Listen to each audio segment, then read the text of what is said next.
Kita berdoa sekali lagi sebelum kita masuk dalam acara firman. Bapa di surga, sebentar lagi kami akan mendengar firman Tuhan.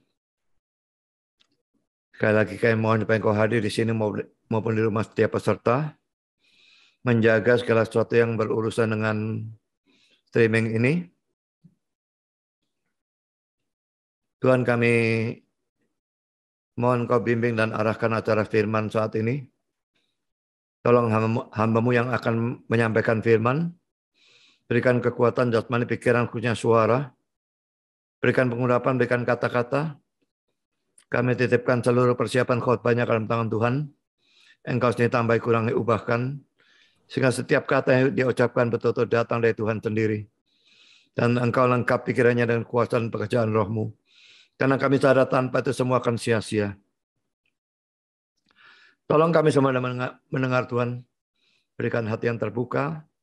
Berikan ketenangan. Jangan jauhkan segala macam gangguan. Apapun juga.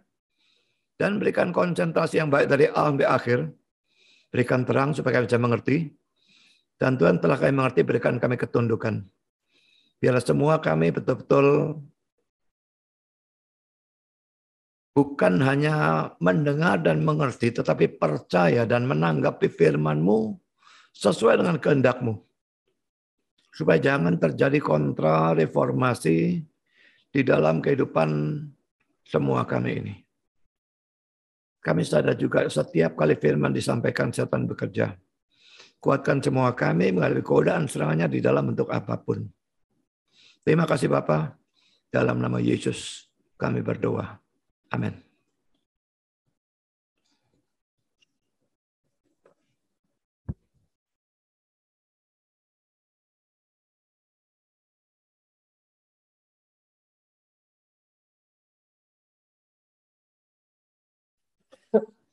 Ini adalah session yang ke-9 dari eksposisi Yohanes 2, 12-25.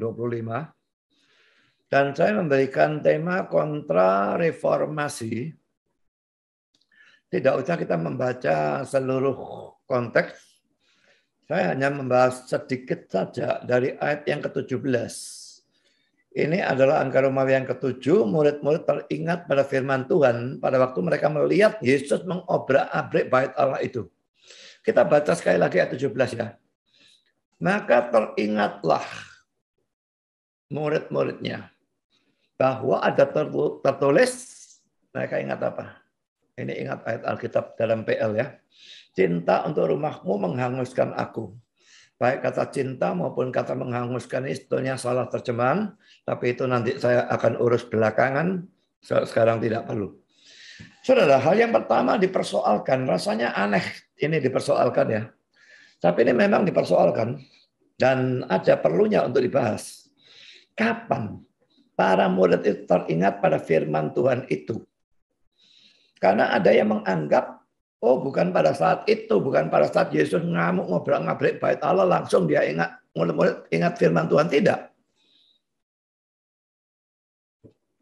Calvin menganggap bahwa mereka baru teringat firman itu belakangan. Saya tidak tahu apa alasan dia untuk mengatakan demikian. Menurut saya tidak ada alasannya. Tetapi itulah pandangannya dia dan ini aneh.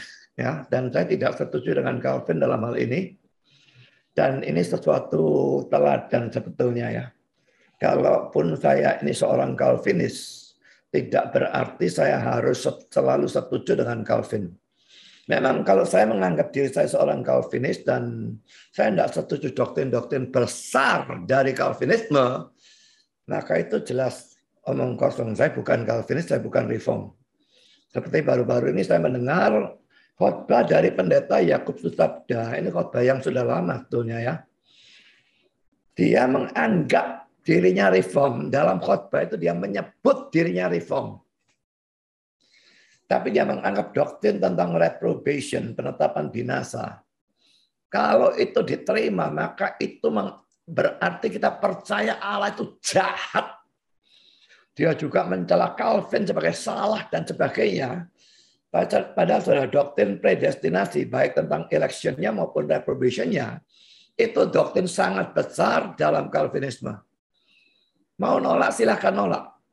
Tapi jangan sebut diri reform, itu penipuan. Tapi kalau cuma penafsiran-penafsiran seperti ini, tidak setuju Calvin, tidak ada masalah, saudara. Karena mari kita lihat ya, Calvin berbicara apa tentang hal ini. Dan murid-muridnya teringat. Tidak ada gunanya bahwa beberapa orang menggoda atau mengejek diri mereka sendiri dengan pertanyaan, bagaimana murid-murid mengingat suatu teks kitab suci dengan artinya, tentang mana sampai saat itu mereka tidak tahu. Nah ini sekarang jawaban Calvin.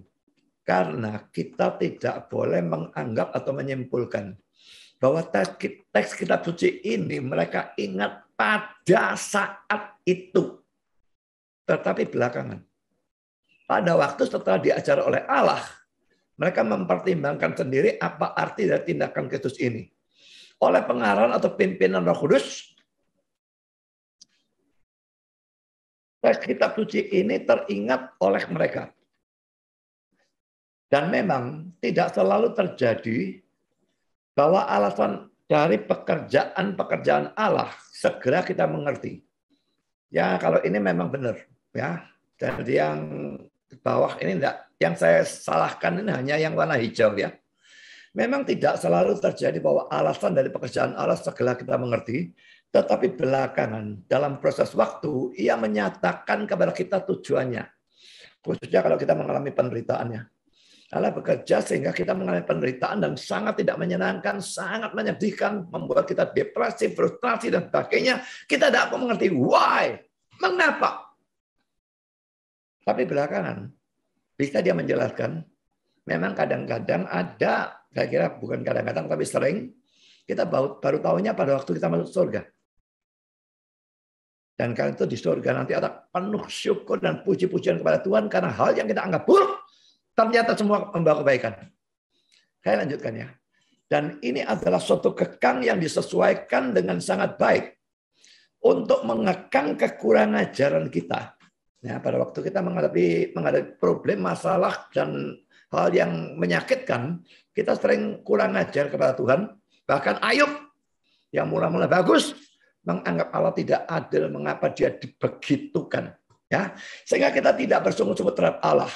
Jika pada kapanpun penilaian kita tidak sepenuhnya menyetujui apa yang ia lakukan. Sering kita tidak setuju. Kenapa kok begini Tuhan? Kan lebih baik begini. Nah sekarang lanjutnya. Pada saat yang sama kita diingatkan bahwa pada waktu Allah menahan kita seolah-olah dalam ketidakpastian. Adalah kewajiban kita untuk menunggu untuk saat dari pengetahuan yang lebih banyak. Jadi kalau belum tahu alasannya, tunggu saja. Daripada kurang ajar kepada Tuhan kita dosa. Tidak ngerti ya sudah diam saja. Percayalah Tuhan tidak mungkin salah. Kalau saudara anak, dia tidak mungkin memberikan apa yang tidak baik. Kalau saudara bukan anak, itu lain cerita. Saya lanjutkan. Dan untuk mengekang ketergesa-gesaan yang berlebihan, yang merupakan hal yang alamiah bagi kita. Karena alasan mengapa Allah menunda manifestasi penuh dari pekerjaan-pekerjaannya adalah supaya ia bisa menjaga kita tetap rendah hati. Ya, jadi kalau bagian yang di sini saya mendapatkan Calvin memang memberikan sesuatu yang bagus sebetulnya ya. Tapi yang saya ingin persoalkan adalah bagian di mana dia salah ini. Menurut saya. Jadi dia menganggap murid-murid bukan ingat saat itu tapi belakangan. Sekarang mari kita lihat komentar Calvin selanjutnya. Artinya adalah bahwa murid-murid setelah beberapa waktu atau akhirnya, bahasa Inggrisnya at length, ya, mengerti bahwa semangat untuk rumah Allah dengan mana Kristus menyala-nyala membangkitkan perasaannya untuk mengusir keluar dari situ orang-orang yang mencemarkan tempat itu. Jadi saya menekankan kata-kata yang saya berikan warna hijau ini. Bukan mengerti saat itu, tapi belakangan setelah beberapa waktu atau akhirnya. Sekarang Calvin lagi. Nah, kalau bukan hijau maka di sini kata-katanya saya setujui. Sekarang perhatikan bahwa mereka mengikuti bimbingan kitab suci supaya membentuk pandangan seperti itu tentang Kristus. Dan memang tidak ada orang akan pernah belajar apa Kristus itu. Atau tujuan dari apa yang ia lakukan dan derita. Kecuali ia telah diajar dan dibimbing oleh kitab suci. Jadi mereka ingat ayat Alkitab. Wah, mengerti secara benar. Apa yang Kristus lakukan ngobrak-ngabrik Allah, mereka mengerti. Karena mereka ingat Alkitab. Jadi memang saudara, mau mengerti Kristusnya, mau mengerti apa yang dia lakukan, kita harus mengertinya dari Alkitab. Hati-hati dengan orang-orang yang mengajar bukan dengan Alkitab. Itu sangat banyak loh. Pakai Talmudnya Yahudi yang tidak karu-karuan. Tidak tahu pakai ini, pakai itu, segala macam. Tapi tidak ada ayat Alkitabnya. Saya lanjutkan. Maka sejauh ini, pada waktu setiap kita ingin untuk membuat kemajuan dalam pengenalan tentang Kristus, adalah perlu bahwa kitab suci merupakan pokok dari perenungan atau pembelajaran kita yang rajin dan terus-menerus. Supaya kita mengerti, lebih-lebih supaya kita tidak salah mengerti. Maka kita perlu belajar kitab suci, sehingga kita mengenal Kristusnya, dan mengerti mengapa dia berbuat ini dan tidak berbuat itu, dan sebagainya. Misalnya pada zaman reformasi, pada waktu Calvin mati. Calvin mati itu pada usia yang cukup muda ya. 54 jalan ke 55 yang mati. Farel yang umurnya 80, dia dalam kesedihannya kayak mengeluh, aduh mengapa kok bukan aku saja yang mati menggantikan dia. Dan dia bisa terus memberikan firman Tuhan menjadi berkat bagi semua. Itu pikiran Farel. Tapi pikiran Tuhan dan manusia, rancangan Tuhan dan manusia setinggi langit di atas bumi. Yesaya 55, 8 dan 9. Jadi apa yang Farel anggap baik, Allah anggap tidak baik. Dan dia tetap memanggil Calvin untuk pulang. Jadi saudara, selalu belajar Alkitab. Supaya kita jangan menyalahkan Allah. Allahnya tidak mungkin salah. Khususnya bagi kita yang anak Tuhan. Dia tidak mungkin memberikan apapun yang buruk. Betul-betul buruk. Kelihatan buruk, ya. Tapi itu akan menimbulkan kebaikan. Seperti Paulus dengan duri dalam dagingnya. Dan saya kira semua orang Kristen yang sejati banyak mengalami hal-hal itu. Dan tidak mengerti mengapa. Itu kan lebih baik, bukan ini. Tapi ingat selalu saudara. Pikiran Allah dan pikiran kita seperti langit di atas bumi. Itu yang membuat hidup Kristen itu sukar. Seandainya pikiran Allah dan kita tuh tidak beda jauh, tidak terlalu sukar hidup jadi Kristen. Tapi karena perbedaan tingkat pikiran ini, maka sangat sering apa yang kita anggap baik dianggap tidak baik dan sebaliknya.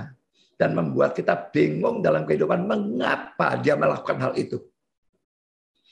Sekarang saya lanjutkan saudara ya. Jadi poin saya sebetulnya yang saya ingin tekankan adalah Calvin menganggap murid-murid itu ingat belakangan. Tapi saudara, sekarang poin B.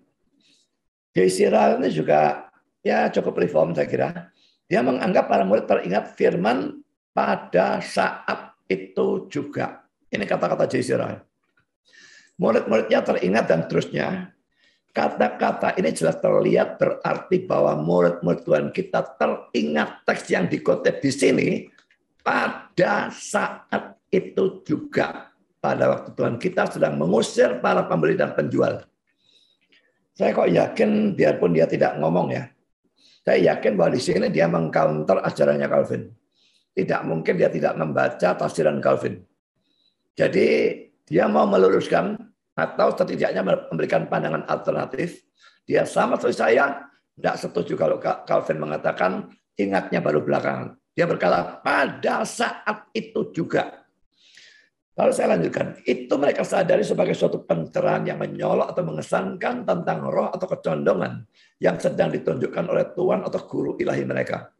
Pada saat itu, ia sepenuhnya dipenuhi pikirannya untuk kemuliaan rumah Allah. Nah, saudara, karena para murid itu ingat pada saat itu, maka murid-murid bisa menerima apa yang Yesus lakukan. Minggu lalu kan kita sudah lihat ya, dua reaksi yang berbeda. Para murid ingat, yang terima.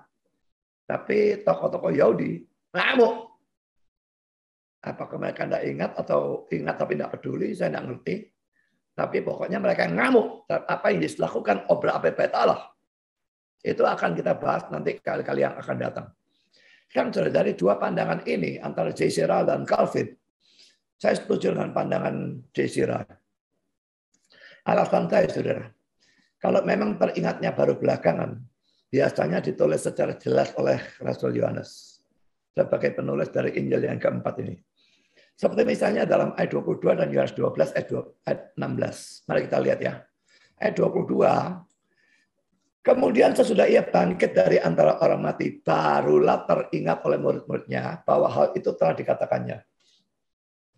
Dan mereka pun percaya akan kitab suci dan akan perkataan yang telah diucapkan Yesus. Jadi pada waktu baru teringatnya itu belakangan, ini dikasih kata keterangannya, saudara ya. Sesudah ia bangkit dari orang mati, saat itu baru teringat. Tapi saat itu belum, saat mereka mendengar atau melihat, enggak ada. Lalu juga ayat ini, Yohanes 12 ayat 16. Mula-mula murid-murid Yesus tidak mengerti akan hal itu. Tetapi sesudah Yesus dimuliakan, itu maksudnya dia naik ke surga, teringatlah mereka bahwa nas itu mengenai dia. Dan bahwa mereka telah melakukannya juga untuk dia. Jadi kalau di sini mereka baru ingat kata-kata Yesus itu belakangan, yaitu setelah Yesus bangkit.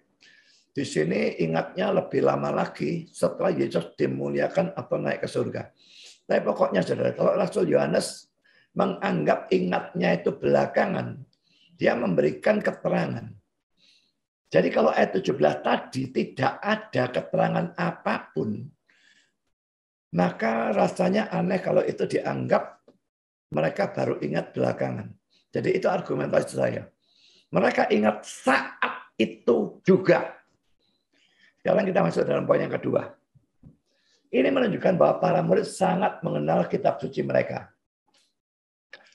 J.C. Ryle mengatakan demikian. Murid-murid teringat dan seterusnya.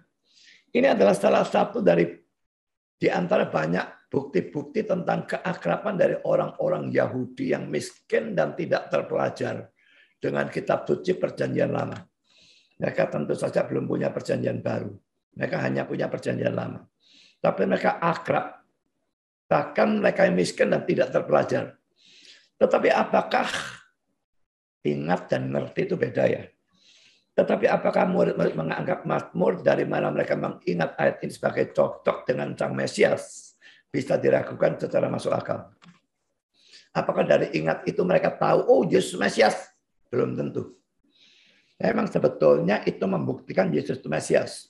Tetapi belum tentu mereka mengerti sejauh itu. Tapi bahwa Yesus obrak-abrik, itu ayatnya cocok. Jadi mereka bisa mengerti hal itu. Semangat dari Yesus untuk bait Allah, membuat yang ngobrak-ngabrik tak karu-karuan seperti itu justru semangat untuk memurnikan, semangat untuk reformasi. Sekarang sudah saya lanjutkan beberapa poinnya. Pertama poin A, ada juga beberapa teks Alkitab lain yang menunjukkan bahwa para murid, juga orang-orang Yahudi pada umumnya ya, cukup banyak tahu tentang Alkitab mereka, perjanjian lama. Misalnya, saya berikan contoh sedikit saja ya. Matius 11 ayat 13 sampai 14. Ini kata-kata Yesus kepada para murid. Sebab semua nabi dan kitab Taurat bernubuat hingga tampilnya Yohanes. Dan jika kamu mau menerimanya, ialah Elia yang akan datang itu. Yesus cuma ngomong ialah Elia yang akan datang itu tanpa menyebutkan ayatnya di mana. Ajaran itu dia tahu, para murid mesti tahu. Bahkan boleh dikatakan semua Yahudi tahu. Jadi dia tidak perlu menjelaskan. Dari kitab Maleakhi atau apa, tidak perlu. Lalu dalam Matius 17 ayat 10, lalu murid-muridnya bertanya kepadanya, kalau demikian mengapa ahli Taurat berkata bahwa Elia harus datang dahulu? Jadi laki-laki mereka tahu tentang hal itu. Ya, bisa saja di sini mereka tahu dari kata-kata Yesus di sini yang terjadi lebih dulu. Tapi pokoknya di sini sudah jelas mereka tahu. Yesus dalam mengajar, dia tahu kalau mereka tahu. Dia tidak usah ngomong panjang lebar. Dan ayatnya memang ada di sini. Maliaki 4 ayat 5. Sesungguhnya aku akan mengutus Nabi Elia kepadamu menjelang datangnya hari Tuhan yang besar dan dahsyat itu. Jadi saudara, seluruhnya ini menunjukkan para murid yang adalah orang tidak terpelajar. Tahu kitab suci mereka. Kalau saudara adalah orang terpelajar, dan saudara tidak tahu kitab suci saudara, saudara lebih buruk jauh-jauh daripada para murid ini. Mereka ini orang tidak terpelajar. Ya mungkin tidak semua, saya tidak tahu apakah semua tidak terpelajar. Kalau Matius itu pemungut cukai mungkin terpelajar. Tapi yang nelayan model Petrus Yohanes ini sudah pasti orang tidak terpelajar. Tapi bagaimana orang tidak terpelajar ini kok ngerti Alkitab mereka? Dan kita yang terpelajar tapi tidak ngerti atau lebih celaka salah ngerti Alkitab kita. Saya berikan contoh yang lain. Dalam Matius 12 ayat 23. Kemudian dibawalah kepada Yesus seorang yang kerasukan setan. Orang itu buta dan bisu, lalu Yesus menyembuhkannya sehingga si bisu itu berkata-kata dan melihat. Perhatikan ya, Yesus tidak ngomong apa-apa. Tentang kemesiasan dia tidak ngomong. Cuma ada orang buta bisu, dia sembuhkan sehingga si bisu bicara dan yang si buta melihat. Perhatikan reaksi dari orang-orang Yahudi ini bukan muridnya. Maka takjublah sekalian orang banyak itu katanya, iya ini agaknya anak Daud, ini gelar untuk Mesias. Mengapa mereka bisa memikir pada waktu Yesus sembuhkan orang buta dan bisu, dia ini kelihatannya Mesias ini. Anak Daud itu gelar Mesias. Karena di dalam Alkitab memang nubuatnya itu ada. Mari kita lihat Yesaya 35 ayat 5 dan ayat 6. Ini nubuat jelas-jelas tentang Mesias. Pada waktu itu, kalau Mesiasnya datang, mata orang-orang buta akan dicelikkan dan telinga orang-orang tuli akan dibuka. Pada waktu itu orang lumpuh akan melompat seperti rusa dan mulut orang bisu akan bersorak-sorai. Sebab mata air memancar di padang gurun dan sungai di padang belantara. Jelas mereka peringat ayat ini. Kalau Mesias datang, dia akan celikkan orang buta dan buat orang bisu bicara. Pakainya, lah Yesus lakukan. Jangan-jangan dia tuh Mesias. Mari kita membandingkan dengan ayat ini ya. Matius 11 ayat 2 sampai 6. Mari kita lihat ya.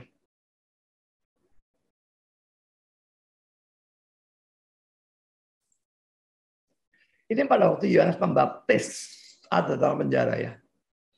Yohanes Pembaptis ini orang yang menjadi pendahulu Kristus dan dia memberitakan Kristus itu Mesias. Tapi dia dalam penjara, dalam penderitaan, imannya kelihatannya goncang sangat parah. Maka muncul kata-kata ini ya. Di dalam penjara, Yohanes mendengar tentang pekerjaan Kristus. Lalu menyuruh murid-muridnya bertanya kepadanya. Kan dia di penjara, dia tidak bisa tanya. Dia tanya melalui murid-muridnya dia. Suruh pergi kepada Kristus, tanya pada dia. Engkaukah yang akan datang itu? Artinya, engkaukah Mesias itu?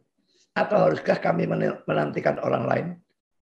Dia dulunya memberitakan, lihatlah anak domba Allah yang menghapus dosa dunia. Dia memberitakan itu Mesias. Tapi sekarang, dalam kegoncangan iman yang begitu hebat, dia bingung. Apakah engkau Mesias itu atau haruskah kami menantikan orang lain yang adalah Mesias yang sesungguhnya? Sekarang jawaban Yesus tidak jawab aku Mesias atau bukan Mesias. Yesus menjawab ini kelihatannya kok kayak gak ada hubungannya ya. Yesus menjawab mereka, pergilah dan katakanlah kepada Yohanes. Ini jawab pada murid-murid yang tanya tuh ya. Pergi dan katakan kepada Yohanes, apa yang kamu dengar dan kamu lihat.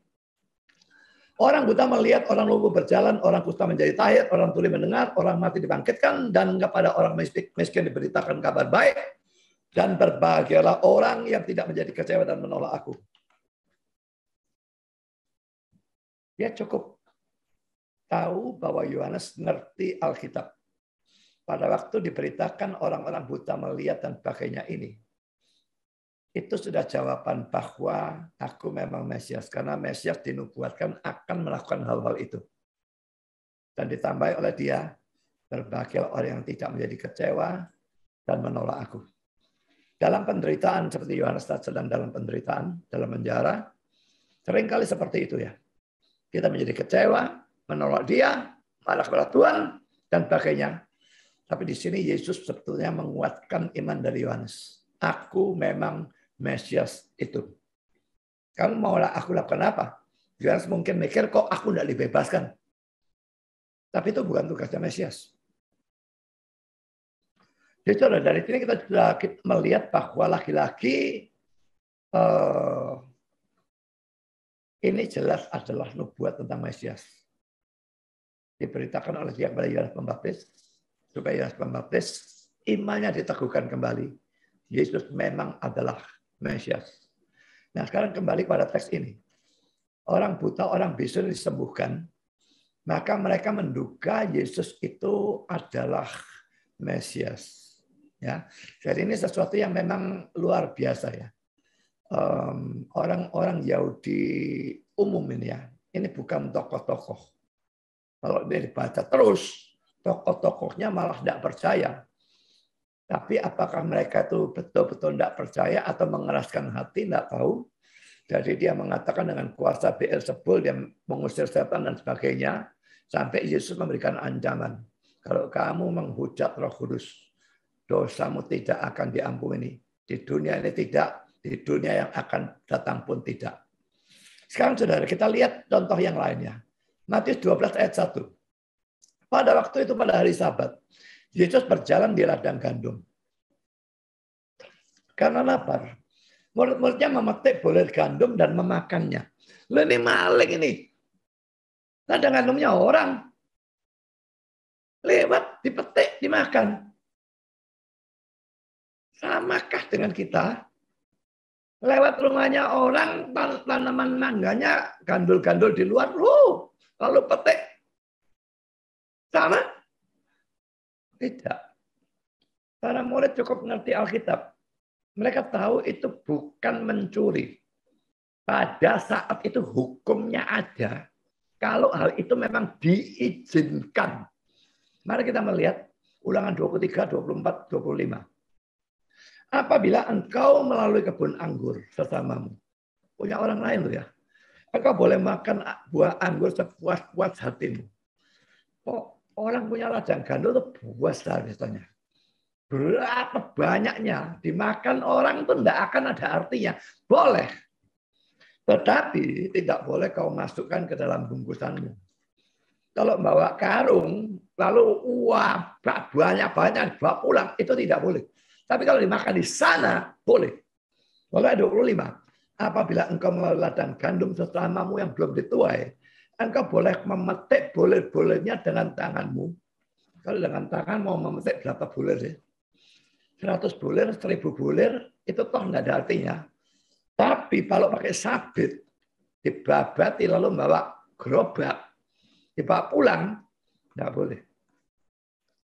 Jadi mereka tahu, metik, makan, ladang gandum orang, nggak apa-apa.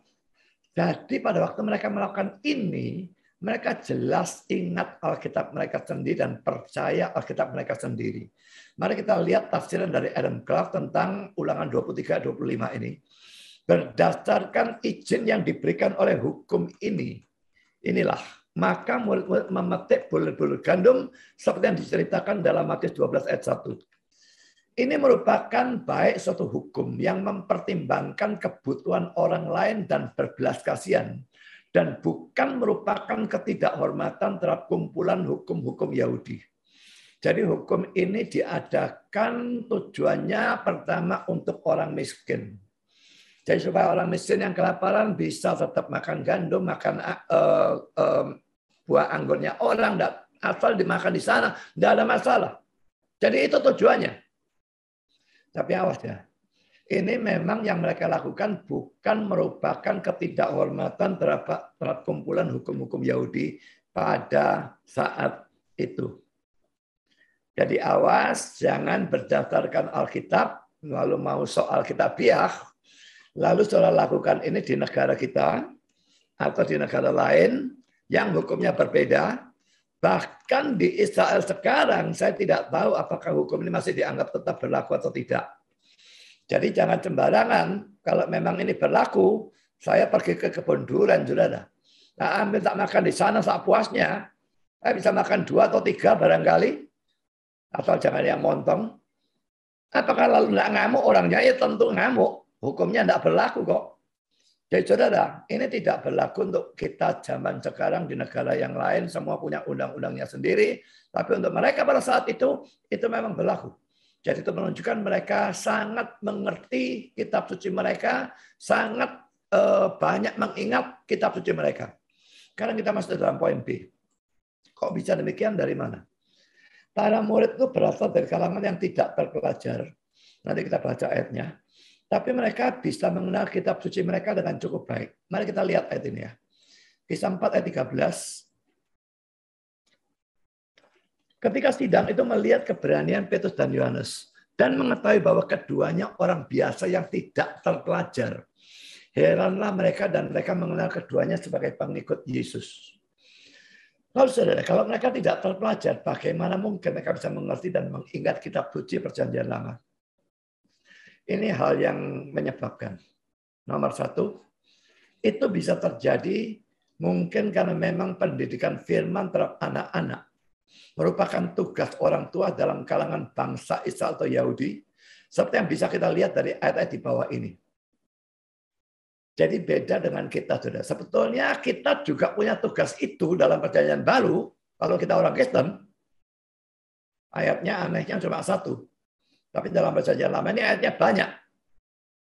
Mari kita lihat ayatnya ya. Ulangan 4 ayat 9. Tetapi waspadalah dan berhati-hatilah, supaya jangan engkau melupakan hal-hal yang dilihat oleh matamu sendiri itu, dan supaya jangan semuanya itu hilang dari ingatanmu seumur hidupmu. Jadi bukan hanya untuk mereka sendiri disuruh mengingat, tapi bagian terakhir, beritahukanlah kepada anak-anakmu dan kepada cucu cicitmu semuanya itu. Terus turun-turunkan kepada anak, cucu, cicit, terus. Ayatnya banyak, mari kita lihat lagi. Ulangan 6, 6-9. Apa yang kuperintahkan kepadamu pada hari ini, haruslah engkau perhatikan. Kamu sendiri perhatikan, kamu ingat, kamu mengerti. Lalu ayat 7, haruslah engkau mengajarkannya berulang-ulang kepada anak-anakmu. Perhatikan, mengajarkan berulang-ulang kepada anak-anakmu dan membicarakannya. Perhatikan ini ya. Apabila engkau duduk di rumahmu, apabila engkau sedang dalam perjalanan, apabila engkau berbaring, dan apabila engkau bangun. Boleh dikatakan segala sikon yang memungkinkan. Bicarakan firman Tuhan kepada anak, supaya mereka mengerti firman. Lalu ayat 8, haruslah engkau mengikatkannya sebagai tanda pada tanganmu, dan haruslah itu menjadi lambang di dahimu. Ini mungkin bukan diartikan hurufiah, tetapi orang-orang Yahudi kebanyakan mengartikan hurufiah, betul-betul membuat sebuah kotak dari kulit, taruh di dahinya, taruh di lengannya, dan kotak itu berisikan ayat-ayat Alkitab. Tapi yang jelas pokoknya kalau dilihat dari konteksnya, harus mengingat, lalu juga harus mengajarkannya. Lalu ayat 9, dan haruslah engkau menuliskannya pada tiang pintu rumahmu dan pada pintu gerbangmu. Kalau ini saya anggap sebagai hurufiah. Jadi saudara, memang ini jangan diekstrimkan seakan-akan bicara dengan anak-anak, cucu-cucu, cicit-cicit, tidak bicara apapun secara mutlak dan selalu hanya bicara firman. Itu tidak memungkinkan diartikan demikian dan menjadi ekstrim. Kalau orang Kristen dengan temannya cuma mau bicara firman, nggak ada yang mau teman sama dia, saudara. Dengan anak cucunya selalu bicara firman, juga anak cucunya nggak mau bicara sama mamanya atau sama emaknya. Tapi saudara, maksudnya sebanyak mungkin, sesering mungkin dalam sikon apapun, kalau memungkinkan, cari celah untuk bisa bicara firman. Dan yang paling penting, saya kira paling gampang, pada waktu kita pulang dari gereja. Ini kalau kebaktian onsite ya. Kita sudah mendengar firman di gereja, anak-anak mendengar firman dalam sekolah minggu, pulang, lah mestinya membicarakan kamu tadi diajari apa dan sebagainya. Melihat dia nangkap atau tidak. Kalau saudara tidak punya anak, saudara bicara dengan istri atau dengan adik atau kakak atau siapapun. Tadi sama-sama dengar, tadi apa khotbahnya? Dia ngomong gini. Jadi bicarakan. Itu membuat kita makin mengingat firman. Kalau mari kita lihat ayat lain. Ulangan 6, 20-23. Apabila di kemudian hari anakmu bertanya kepadamu, apakah peringatan, ketetapan, dan peraturan itu yang diperintahkan kepadamu oleh Tuhan Allah kita? Maka haruslah engkau menjawab anakmu itu. Kita dahulu adalah budak Firaun di Mesir, tapi Tuhan membawa kita keluar dari Mesir dengan tangan yang kuat. Tuhan membuat tanda-tanda dan mujizat-mujizat yang besar dan mencelakakan terhadap Mesir, terhadap Firaun dan seisi rumahnya di depan mata kita. Tetapi kita dibawanya keluar dari sana, supaya kita dapat dibawanya masuk untuk memberikan kepada kita negeri yang telah dijanjikannya dengan sumpah kepada nenek moyang kita. Ayat yang lain lagi, saya memang tunjukkan sebanyak mungkin. Ulangan 11, 18, 20. Tetapi kamu harus menaruh perkataanku ini dalam hatimu dan dalam jiwamu. Kamu harus mengikatkannya sebagai tanda pada tanganmu dan harus itu menjadi lambang di dahimu. Kamu harus mengajarkannya pada anak-anakmu dengan membicarakannya. Laki-laki saudara ya. Apabila engkau duduk di rumahmu, apabila engkau sedang dalam perjalanan, apabila engkau berbaring dan apabila engkau bangun, engkau harus menuliskannya pada tiang pintu rumahmu dan pada pintu gerbangmu. Saya dulu waktu ayah saya masih ada, ayah saya tahu dia bukan Kristen dan saya ingin nginjili dia, tapi nginjili dia itu sukar sekali. Saya beli tulisan-tulisan yang bersifat Injili dari toko buku Kristen. Dan saya taruh di tempat-tempat, banyak tempat di rumah, supaya moga-moga dia melihat, membaca, dan Tuhan bekerja, dan membawa dia kepada Kristus. Jadi itu salah satu yang memang betul untuk dilakukan. Saya bisa melakukan juga. Dulu saya sekolah di SD Kristen W.R. Supratman.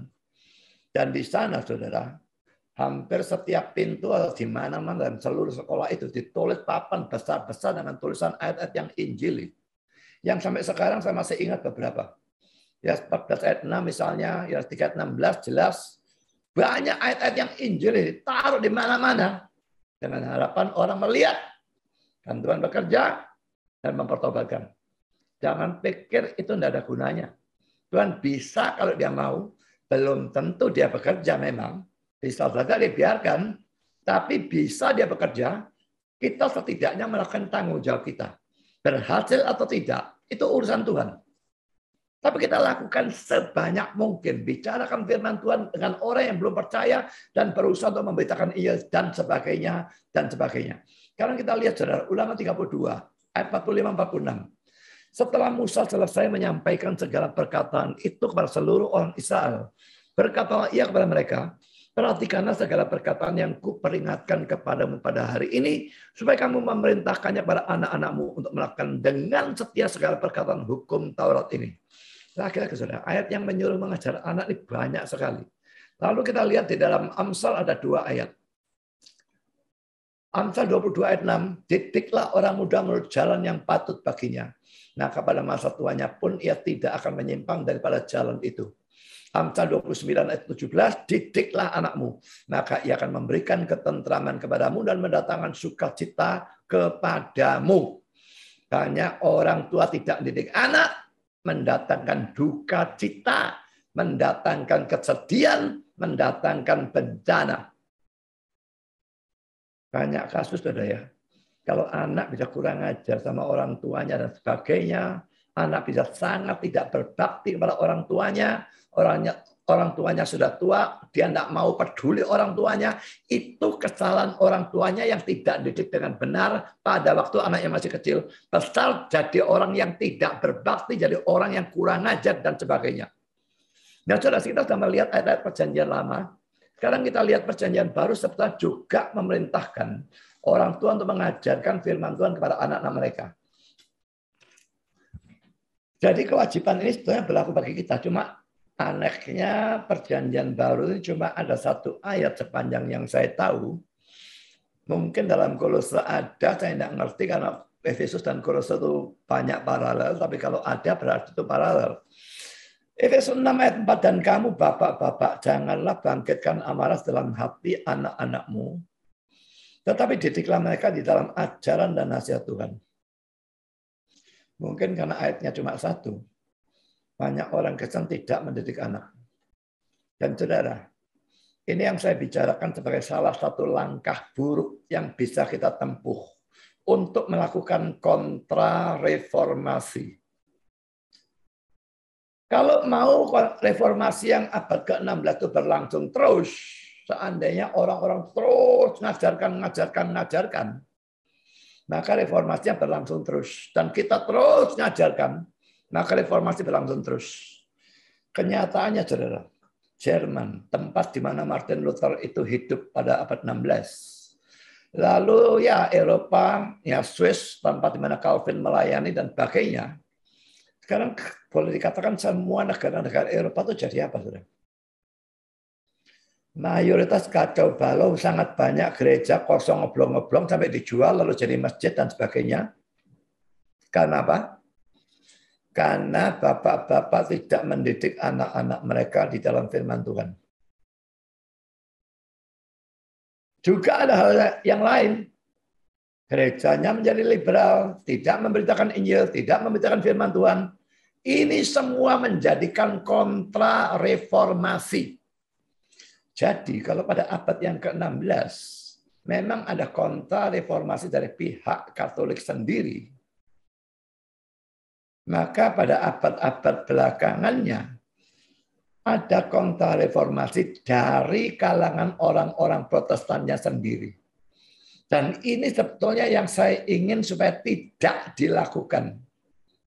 Ini merusak generasi-generasi setelah kita. Kalaupun kita mengerti kitab suci sehebat apapun, itu merusak generasi kita. Saya akan menunjukkan satu hal, ya, itu benda. Kenapa gedangan saya bisa punya salib Kristus ini?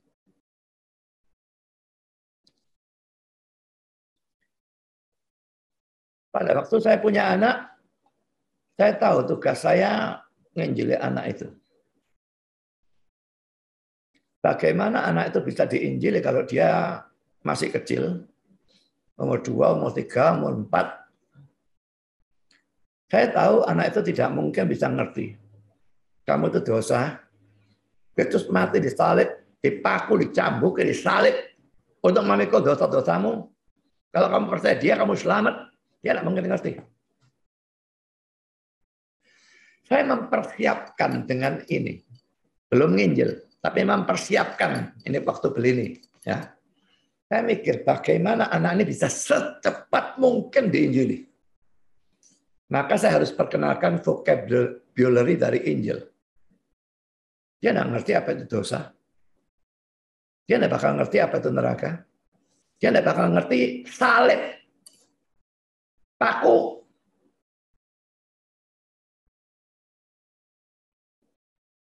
Maka saya beli ini. Pergi ke toko buku Kristen. Orang seringkali bilang salibnya Protestan itu tidak ada Yesusnya karena Yesus sudah bangkit. Yang ada Yesusnya salibnya Katolik. Saya tidak peduli dengan omong kosong itu.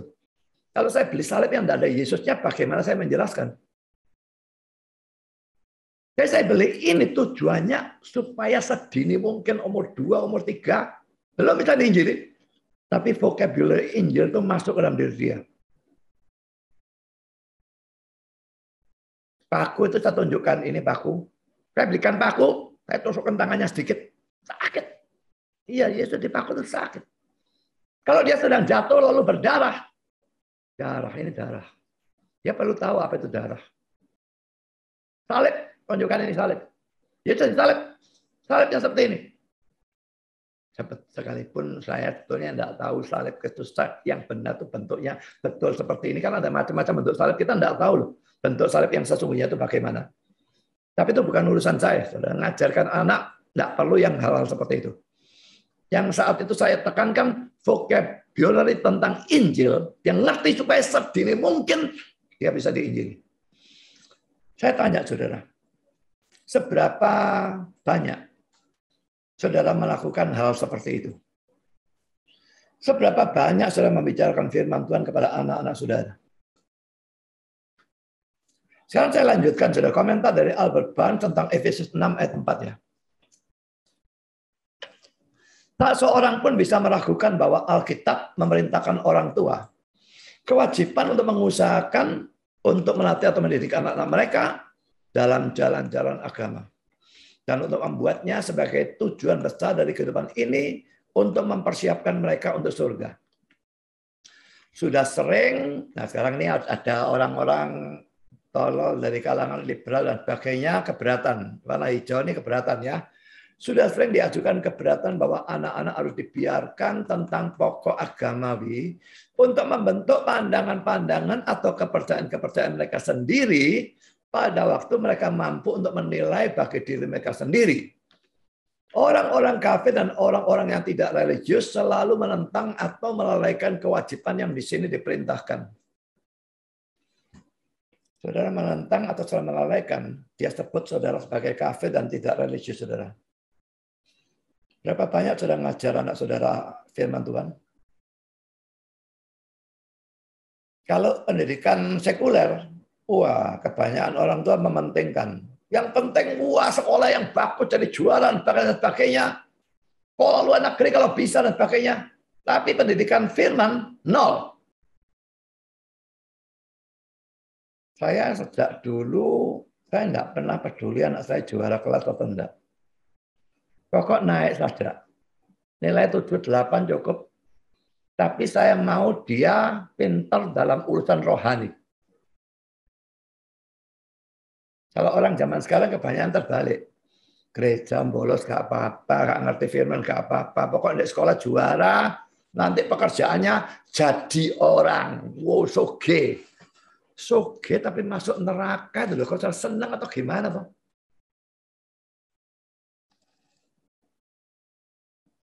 Lebih senang anak saudara jadi Lazarus atau jadi orang kaya? Memang lebih senang anaknya jadi kayak Abraham. Tapi kalau harus milih Lazarus atau orang kaya, soal milih yang mana? Banyak orang membanggakan anaknya lulus cum laude. Banyak orang membanggakan anaknya, wah pekerjaannya sukses sekarang jadi kaya. Saya tanya kalau saudara yang membanggakan seperti itu, saudara bisa bangga anak saudara ngerti Alkitab dengan bagus atau tidak? Melayani Tuhan dan sebagainya dengan bagus atau tidak? Rohaninya bagus atau tidak? Saya lanjutkan, ini kata-kata salah lagi kalau warna hijau. Dan dalil yang umum adalah bahwa mengajar agama kepada anak-anak berarti membuat mereka berprasangka.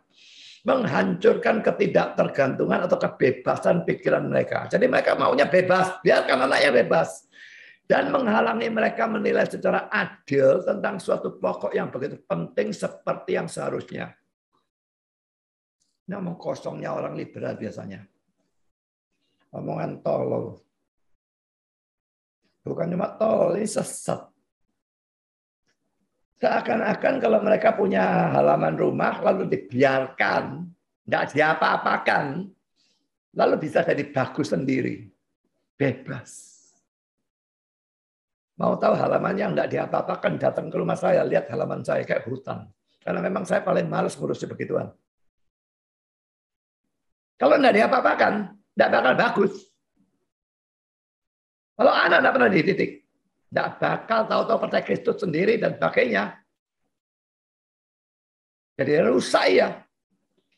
Sekarang saya lanjutkan komentar Albert Barnes. Orang-orang memang mengajarkan atau mengindoktrinasikan pandangan atau pemikiran mereka sendiri dalam persoalan agama. Selalu, saudara, tidak bisa tidak ya. Seorang kafir biasanya tidak sangat sungguh-sungguh untuk menyembunyikan pandangan-pandangannya dari anak-anaknya. Jadi yang kafir-kafir itu sendiri yang berkata bahwa ya biarkan bebas supaya milih sendiri. Sebetulnya tidak. Mereka mengajarkan sebetulnya. Secara tidak sadar mungkin. Mengindoktrinasikan pandangan pemikiran mereka sendiri kepada anak-anak mereka dalam urusan agama. Kalau mereka memang tidak mengajarkan, maka mereka mestinya ini ya, seorang kafir ini mestinya Dia sangat sungguh-sungguh untuk sembunyikan pandangan-pandangannya dari anak-anaknya. Tapi kenyataannya tidak. Kok bisa tidak, bagaimana? Jelas ya, perhatikan penjelasannya. Orang-orang mengajar oleh teladan. Kalau sudah kafir, ke gereja juga tidak, melayani juga tidak, bayar persepuluhan juga tidak. Anak itu makin besar makin melihat, oh bapakku tidak ke gereja, jadi gereja itu tidak penting. Itu saudara mengajar secara tidak langsung. Lalu oleh kelalaian itu pengabaian tentang apa yang mereka anggap tidak berharga. Saudara lalai pergi gereja, saudara abaikan gereja, kitab sucinya ditaruh sampai tumpuk berdebu. Anak saudara kan belajar, oh Alkitab itu tidak penting. Tidak pernah dibaca, bapakku sama mamaku kok. Seseorang yang tidak berdoa sedang mengajar anak-anaknya untuk tidak berdoa. Dia yang melalaikan atau mengabaikan kebaktian umum pada Allah sedang mengajar anak-anaknya untuk melalaikan atau mengabaikannya. Dia yang tidak membaca Alkitab sedang mengajar anak-anaknya untuk tidak membacanya. Jadi jangan pikir saudara tidak mengajar, saudara mengajar. Pada waktu saudara mengabaikan semua itu, saudara mengajar anak saudara untuk mengabaikan semua itu.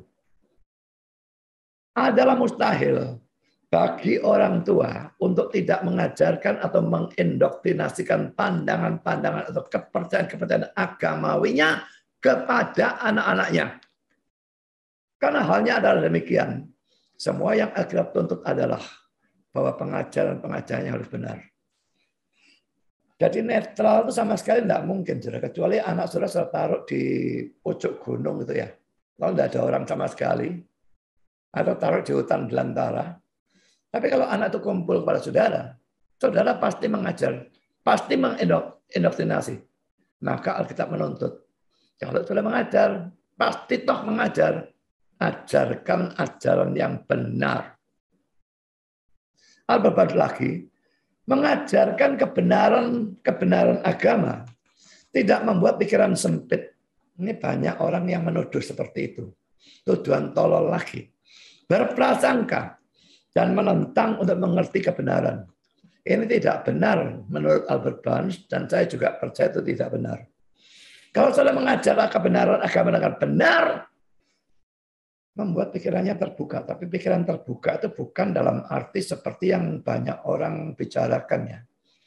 Pikiran terbuka yang dalam arti kafir omong. Oh, semua agama sama. Mau ini tidak apa-apa, mau itu tidak apa-apa, suka-sukanya. Tidak semua agama sama. Semua agama beda. Semua agama bertentangan satu sama lain. Dan Kristen yang paling berbeda. Tidak ada agama punya juru selamat. Semua agama menekankan keselamatan karena perbuatan baik. Hanya Kristen yang punya juru selamat. Hanya Kristen yang mengajarkan keselamatan hanya karena iman. Membuat orang berpikiran sempit itu apa? Ini. Takyul. Ketidaktoleranan. Ingat ya. Tidak toleran itu buruk. Tapi tidak toleran itu beda dengan toleran dan kompromi itu buruk ya. Kalau tidak kompromi, harus menurut saya.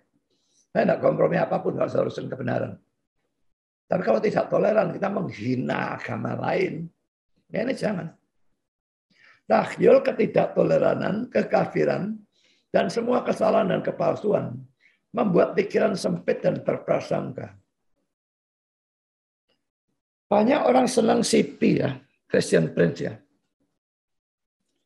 Apa yang dia kerjakan hanya hancurkan Al-Quran dan Nabi Muhammad, maki-maki, habis-habiskan dan sebagainya.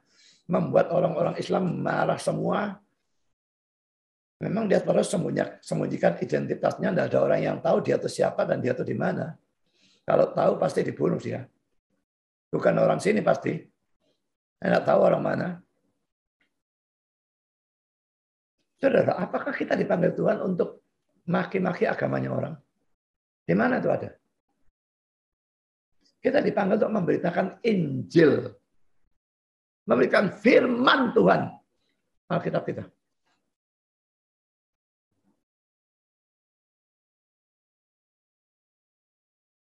Orang-orang Islam yang jadi Kristen selalu punya kecenderungan buruk-burukkan agamanya, membuat mereka yang di sana marah. Tugas kita tuh memberitakan Injil, bukan jelekkan agama lain. Mungkin saya tahu maksud dari CP itu, Christian Prince itu, tunjukkan kesalahannya semua agama itu supaya mereka goncang imannya dalam agamanya. Tapi lucunya Christian Prince sendiri tidak terlalu mengerti tentang kekristenan. Ada banyak ajaran dia tentang Kristen buruk sekali. Saya rasanya hampir tidak pernah mendengar dia nginjil. Cuma goncangkan, lalu keluar dari Islam, lalu diapakan?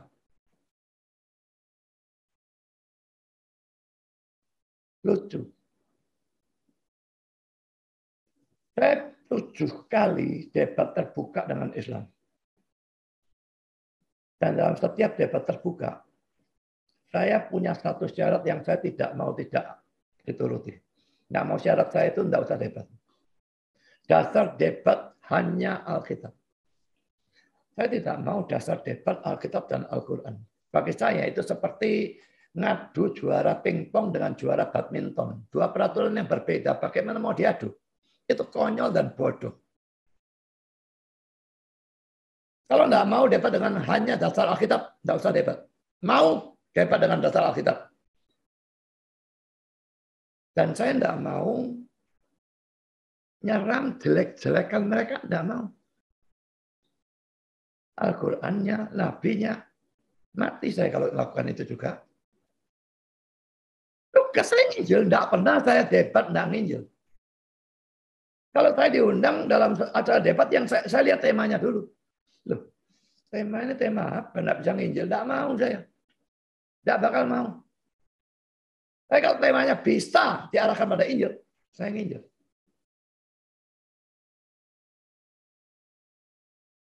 Jadi saudara, kebenaran agama, kebenaran Alkitab, agama ini maksudnya agama yang benar ya, tidak membuat pikiran sempit kalau ajarannya benar.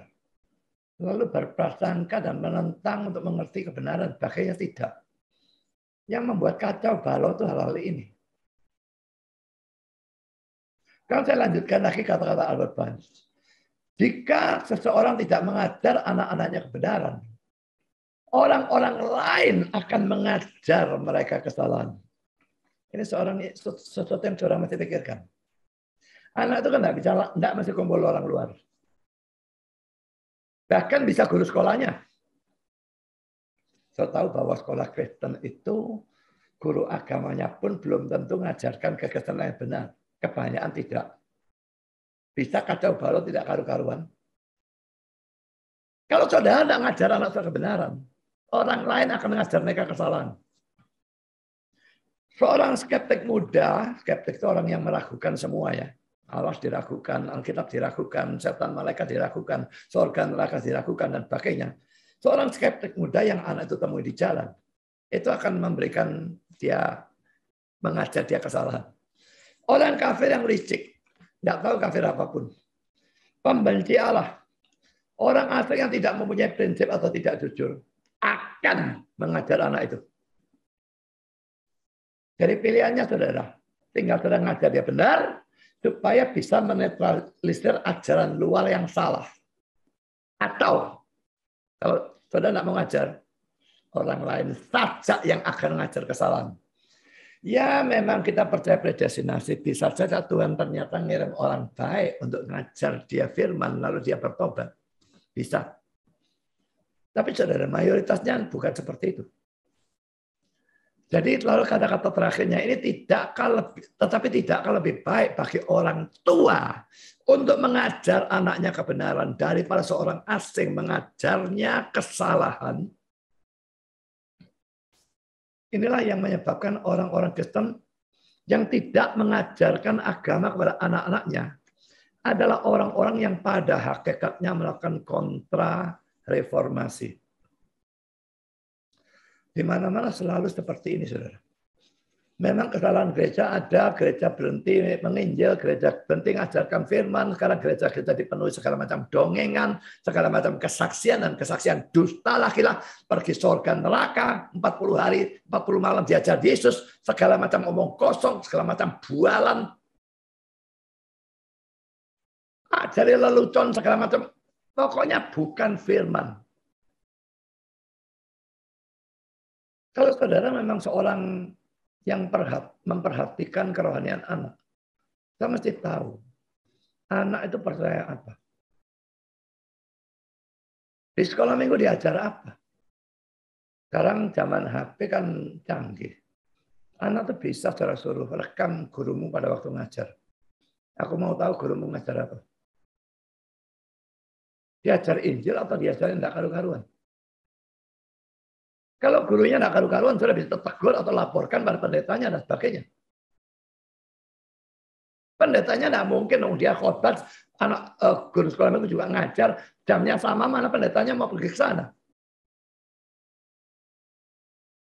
Jadi saudara, orang tua berikan anak saudara handphone. Suruh dia rekam. Berikan kepada saudara, sudah melihat.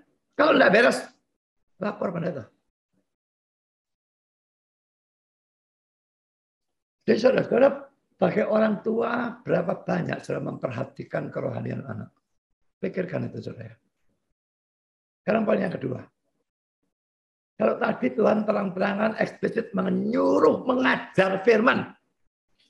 Sekarang poin kedua ini Tuhan melakukan hal-hal tertentu. Dan Tuhan beberapa kali menyuruh bangsa Israel melakukan hal-hal tertentu yang salah satu tujuannya adalah supaya bisa menjelaskan hal-hal rohani kepada anak-anak mereka pada waktu anak-anak itu bertanya tentang hal itu. Saya berikan contoh ya. Ini yang Tuhan lakukan sendiri. Keluaran 10 ayat 1 dan 2. Berfirmanlah Tuhan kepada Musa, pergilah menghadap Firaun, sebab aku telah membuat hatinya dan hati para pegawainya berkeras, supaya aku mengadakan tanda-tanda mujizat yang kubuat di antara mereka, dan supaya engkau dapat menceritakan kepada anak cucumu bagaimana aku mempermain-mainkan orang Mesir dan tanda-tanda mujizat mana yang telah kulakukan di antara mereka, supaya kamu mengetahui bahwa akulah Tuhan. Ya, saudara, mengapa dia butuh 10 tulah? Satu tulah langsung, tulah yang ke-10 saja kan keluar sudah. Tulah sampai 10 buat apa? Dan akhirnya dihancurkan di Laut Merah. Dari awal kalau Tuhan mau hancurkan seperti Sodom dan Gomora bisa kok. Kenapa tidak? Nggak mau dia. Dia buat banyak. Supaya orang-orang Israel mengenang hal itu. Lalu menceritakan lagi-lagi kepada anak cucu dan sebagainya. Sehingga semua mereka mengerti bagaimana kekuasaan Tuhan dan bagaimana dia menghancurkan Israel, menghancurkan Mesir dan menyelamatkan Israel. Sekarang contoh kedua, Keluaran 12, 26, 27. Dan apabila anak-anakmu berkata kepadamu, apakah arti ibadahmu ini? Ini konteksnya tentang perjamuan Paskah, saudara ya.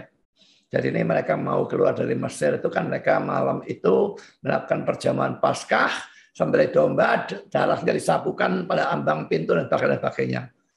Nah, lalu selain menyuruh melakukan perjamuan Paskah itu, lalu ayat 26-27 ini mengatakan demikian.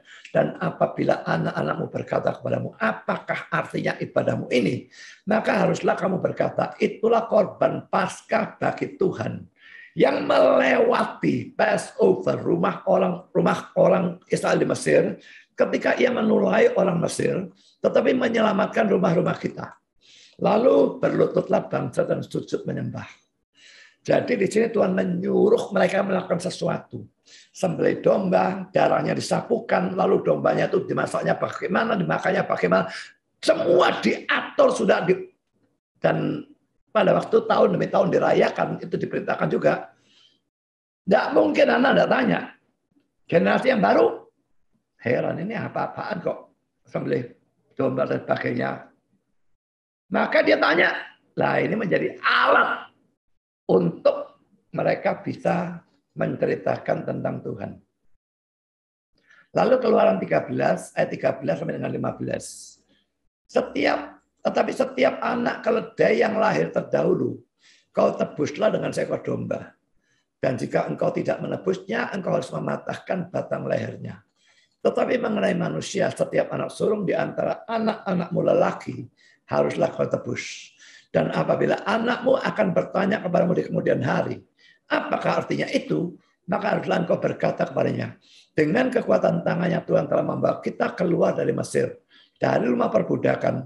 Sebab ketika Firaun dengan tegar menolak untuk membiarkan kita pergi, maka Tuhan membunuh semua anak sulung di tanah Mesir, dari anak sulung manusia sampai anak sulung hewan. Itulah sebabnya maka aku biasa mempersembahkan kepada Tuhan segala binatang jantan yang lahir terdahulu dari kandungan, sedang semua anak sulung di antara anak-anak lakiku, anakku lelaki ku tebus. Laki-laki ini diperintahkan supaya nanti generasi belakangan akan tanya. Nah, ini menjadi satu jalan untuk menjelaskan tentang Tuhan. Lalu saudara, mari kita lihat Yosua 4. Ini sesuatu yang agak aneh. Ayat 1-9, lalu ayat 20-23. Ini mereka menyeberangi sungai Yordan ya, mau masuk ke tanah Kanaan. Setelah seluruh bangsa itu selesai menyeberangi sungai Yordan, berfirmanlah Tuhan kepada Yosua demikian. Pilihlah dari bangsa itu 12 orang.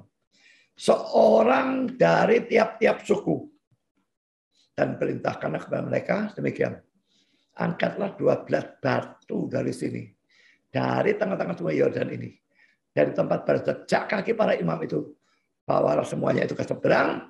Dan letakkanlah di tempat kamu akan bermalam nanti malam.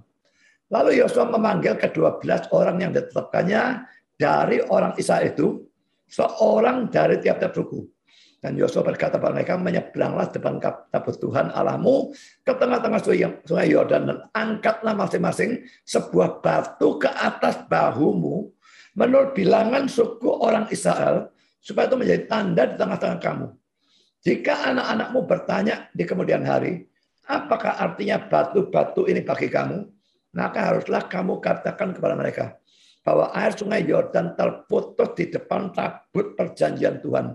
Ketika tabut menyeberangi sungai Yordan, air sungai Yordan terputus. Sebab itu batu-batu ini akan menjadi tanda peringatan bagi orang Israel untuk selama-lamanya. Maka orang Israel itu melakukan seperti yang diperintahkan Yosua. Mereka mengangkat 12 batu dari tengah-tengah sungai Yordan, seperti yang difirmankan Tuhan kepada Yosua, menurut jumlah suku Israel. Semuanya dibawa mereka lah ke seberang, ke tempat bermalam, dan diletakkan di situ. Pula, perhatikan ini, Yosua menegakkan 12 batu di tengah-tengah sungai Yordan itu, di tempat bekas berjejak kaki para imam pengangkat tabut perjanjian itu. Batu-batu itu masih ada di sana sampai sekarang. Sekarang itu zamannya Yosua. Saya tidak tahu zaman sekarang ini masih ada enggak. Ya. Ayat 20, ke-12 batu-batu yang diambil dari sungai Yordan itu ditegakkan oleh Yosua di Gilgal. Dan berkatalah ia kepada orang Israel demikian. Apabila di kemudian hari anak-anakmu bertanya pada ayahnya, apakah arti batu-batu ini? Maka haruslah kamu beritahukan kepada anak-anakmu begini. Israel telah menyeberangi sungai Yordan ini tanah yang kering. Sebab Tuhan Allahmu telah mengeringkan di depan kamu air sungai Yordan sampai kamu dapat menyeberang seperti yang telah dilakukan Tuhan Allahmu dengan laut Teberau. Yang telah dikeringkannya depan kita sampai kita dapat menyeberang. Saudara, batu kalau diambil itu ada dua kelompok berarti ya. Yang satu ditegakkan di Gilgal, yang satu di tengah-tengah sungai Yordan. Kalau di tengah-tengah sungai Yordan lalu gunanya apa? Saudara, mungkin ditaruh di tengah-tengah sungai Yordan itu batu-batunya cukup tinggi sehingga kalau sungai Yordan itu sedang, sungai itu kadang-kadang kan tinggi, kadang-kadang rendah ya. Kalau kadang-kadang dia rendah, maka batu-batunya menonjol. Jadi terlihat dan orang akan tanya, anak, loh, batu apa itu di tengah sungai? Dan batu di Gilgal, 12 batu tumpuk, ada apa batu tumpuk? Mesti tanya, saudara. Nah ini kata-kata Calvin dalam komentarnya tentang Yosua 4 ayat 7. Sekalipun batu-batu itu sendiri tidak bisa berbicara, Tetapi monumen itu menyediakan orang tua dengan bahan-bahan untuk pembicaraan. Dan untuk membuat kebaikan Allah diketahui atau dikenal oleh anak-anak mereka. Jadi ngerti tujuannya. Disuruh melakukan sesuatu yang tidak masuk akal katanya. Saya tujuannya supaya itu jadi bahan pembicaraan. Karena anak pasti tanya. Anak itu sangat curious ya. Sangat ingin tahu. Apalagi pada waktu kecil masa pertumbuhan masih tanya. Dan terus itu menjadi bahan pembicaraan. Bahan untuk menjelaskan tentang Tuhan, tentang firman, dan sebagainya. Dalam perjanjian baru, perjamuan kudus merupakan salah satu dari hal-hal itu. Mari kita lihat saudara 1 Korintus 11 ayat 26. Sebab setiap kali kamu makan roti dan minum cawan ini, kamu memberitakan kematian Tuhan sampai Ia datang. Ya memang kalau perjamuan kudus anak-anak itu biasanya tidak bisa lihat kita, tetapi biasanya mereka tetap tahu ya.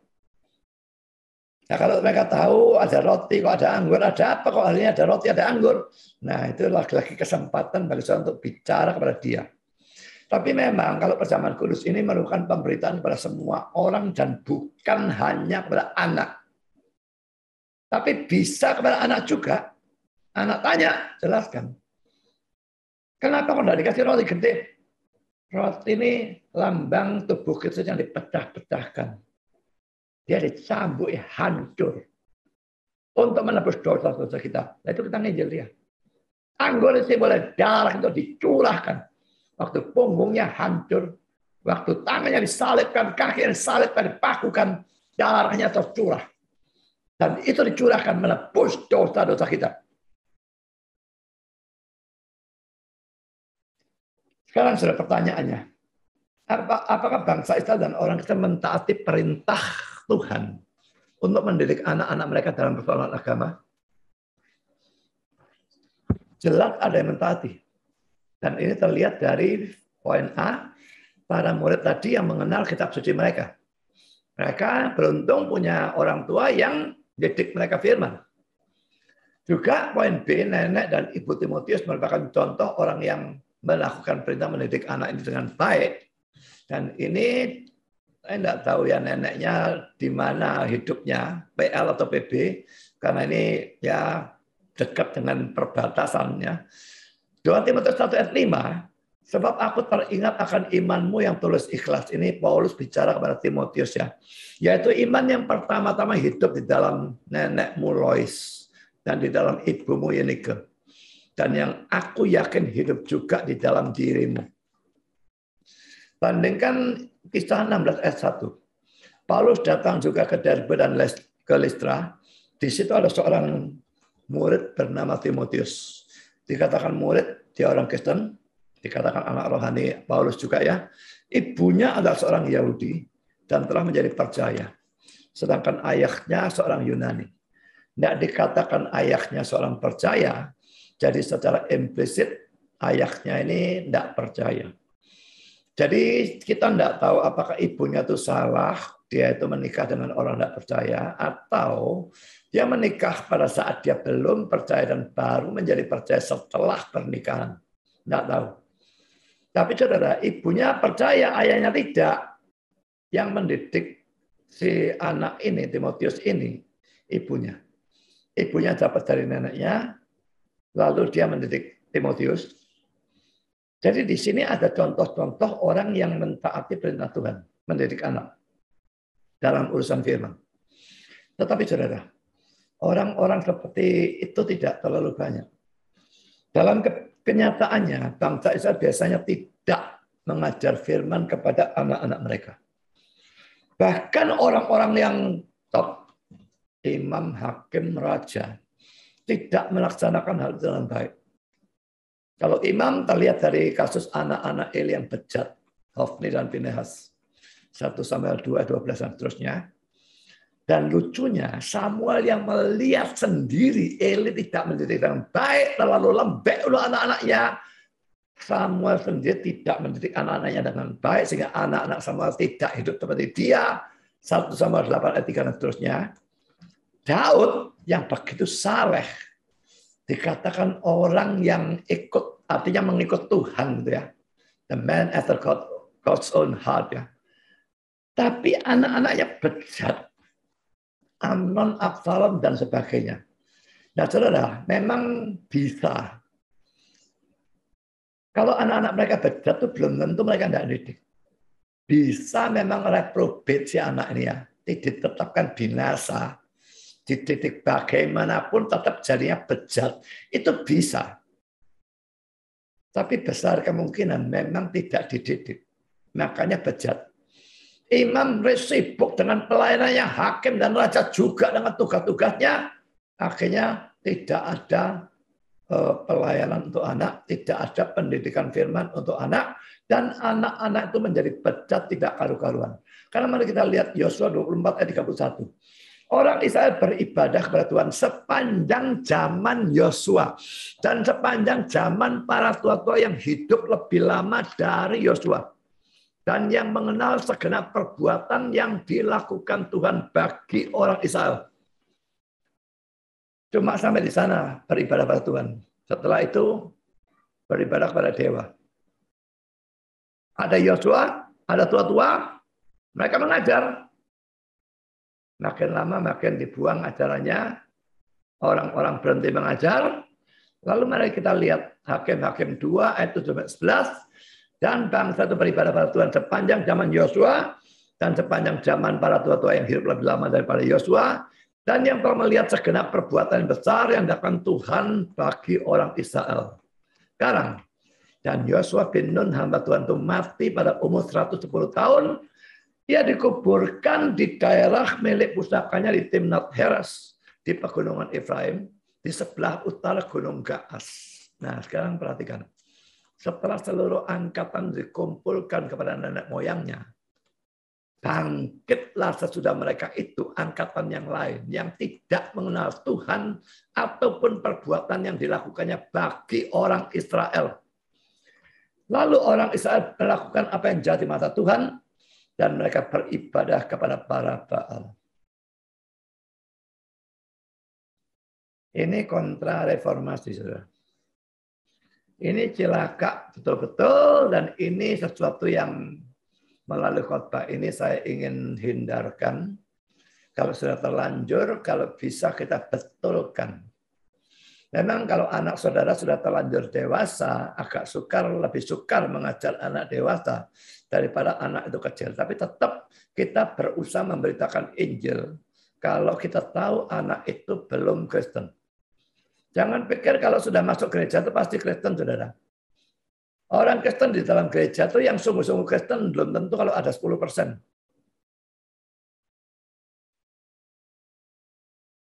Jadi ada yang ngomong tentang keyakinan, keselamatan, dan sebagainya. Apakah dia betul-betul Kristen sungguh-sungguh, ya atau tidak? Kalau tidak, Injilnya dia.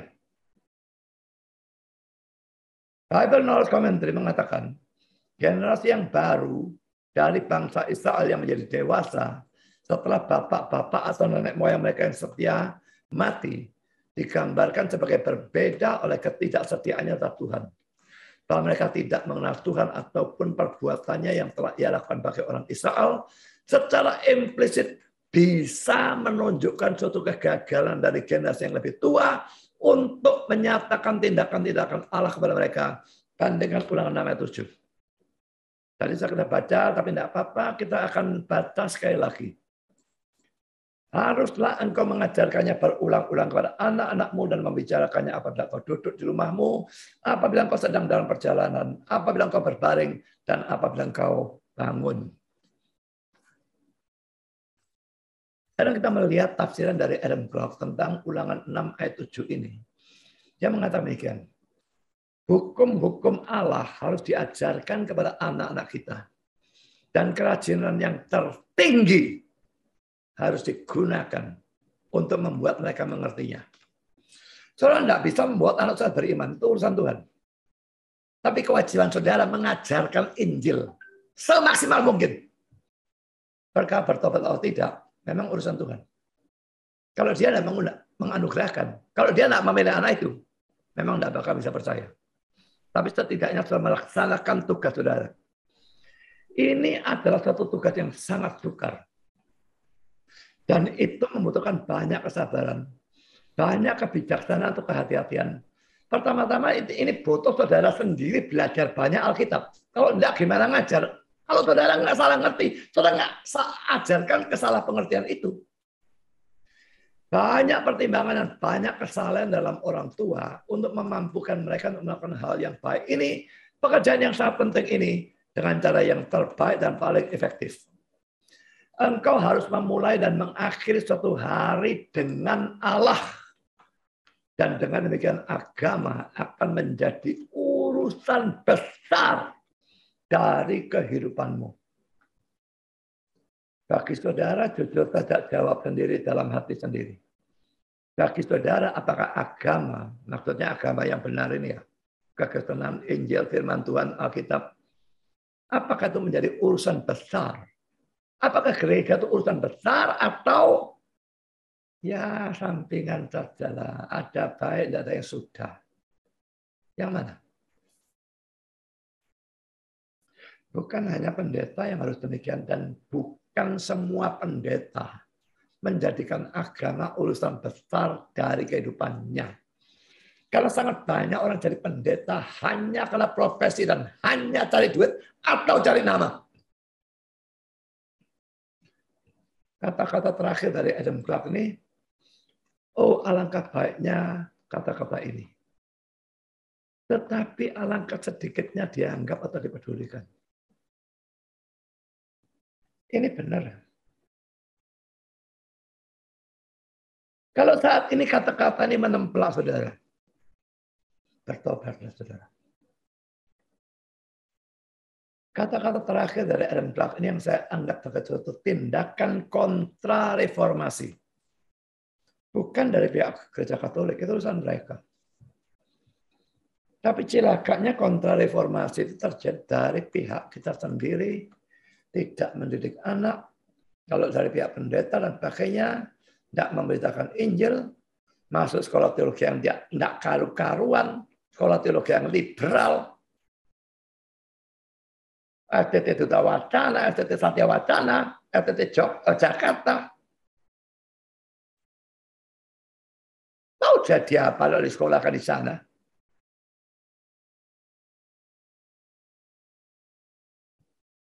Saudara, Martin Luther, Zwingli, John Calvin, John Knox telah melakukan reformasi.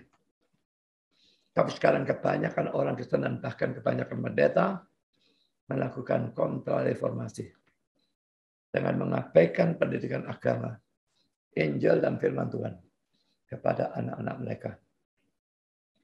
Orang-orang zaman sekarang hanya peduli dengan pendidikan sekuler dari anak-anak mereka, lalu peduli dengan memberikan anak-anak mereka barang-barang mewah, khususnya HP, yang seringkali justru membuat mereka makin jauh dari Alkitab.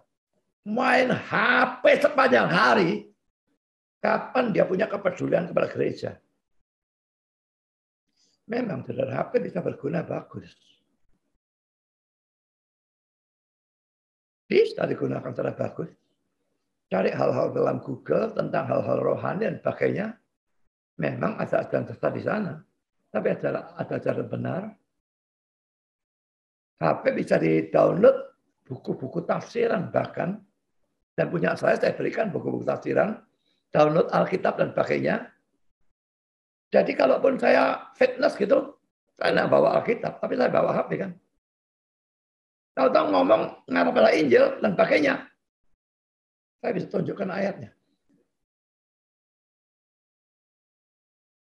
Tapi anak kecil dikasih HP pada umumnya 99,99%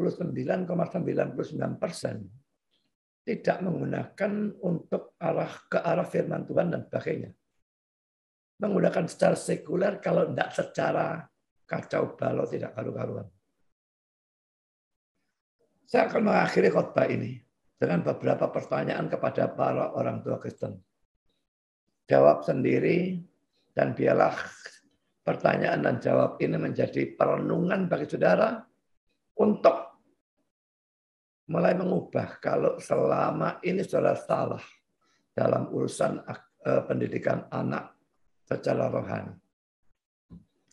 Pertanyaan pertama, saudara. Apakah saudara sendiri yakin kalau saat ini saudara mati, saudara pasti masuk ke surga?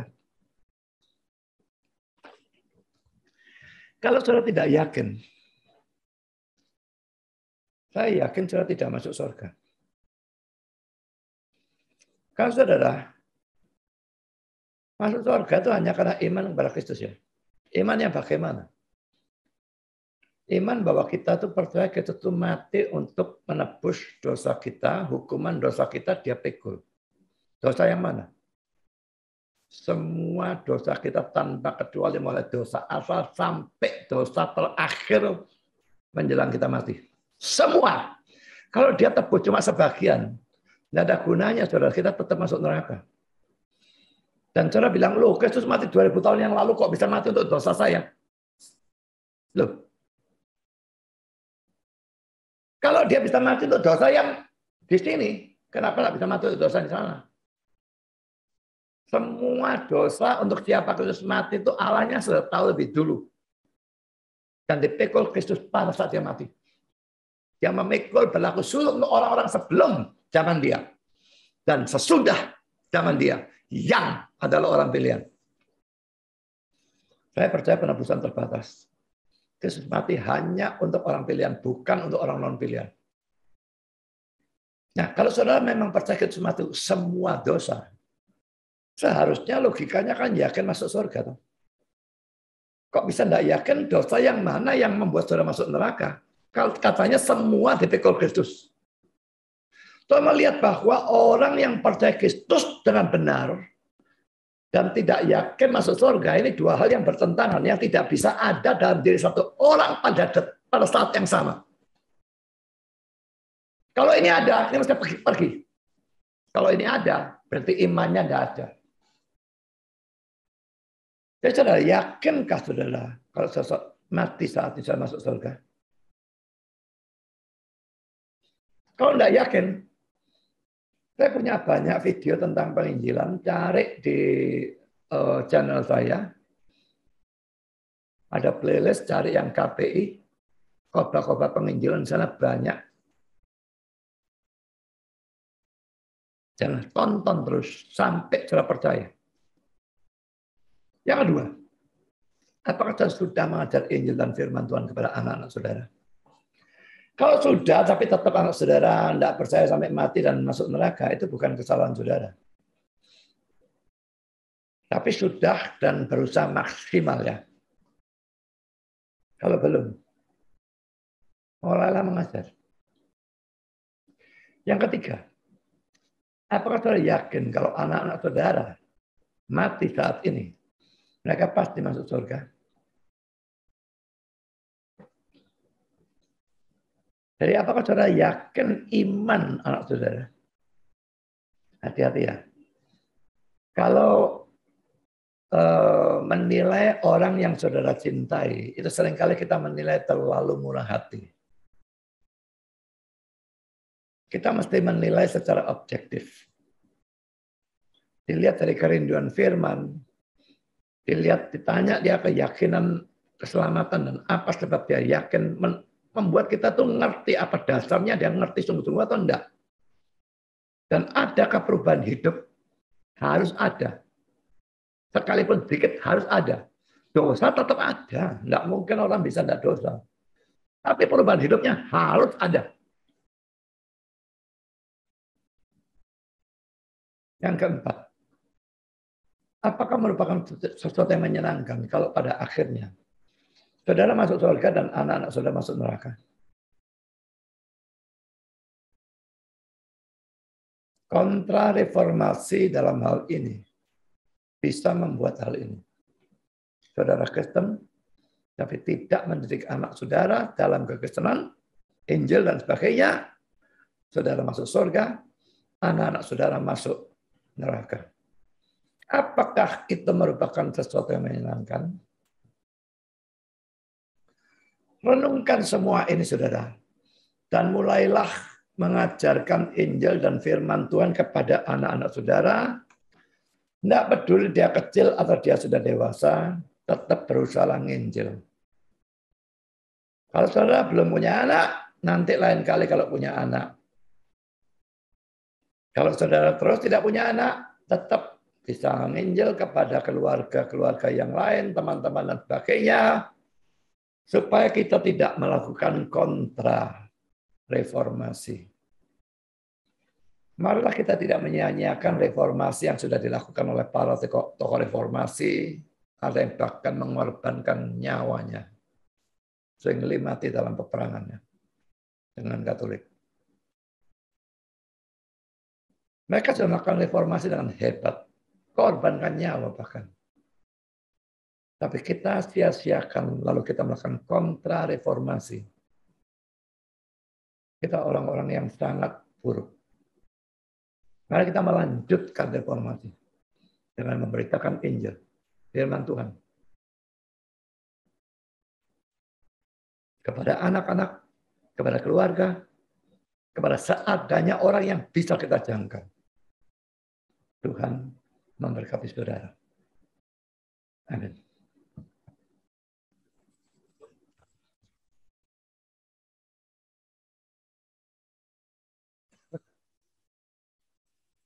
Mari kita berdoa.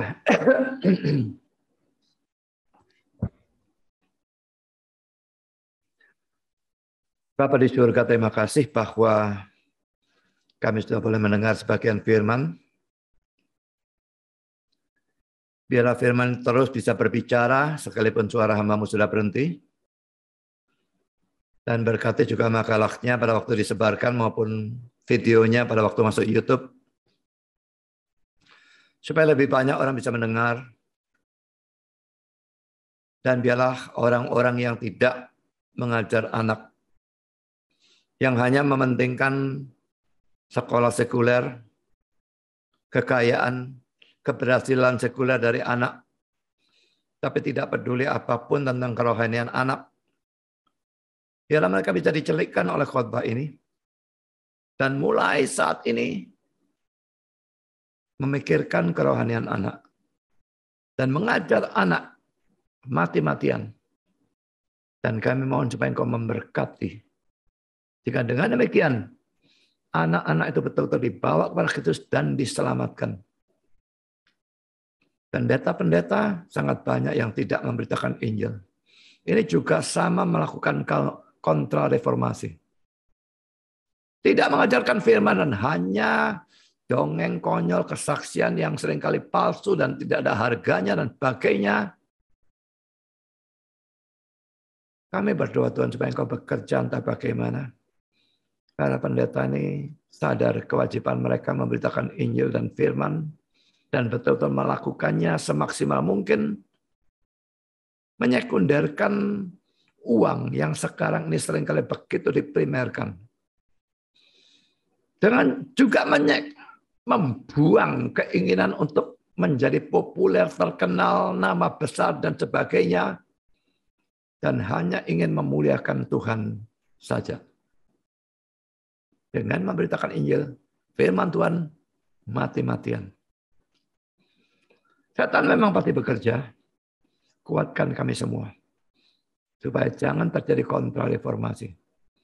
Tapi lanjutan reformasi. Terima kasih Bapak, dalam nama Yesus kami berdoa.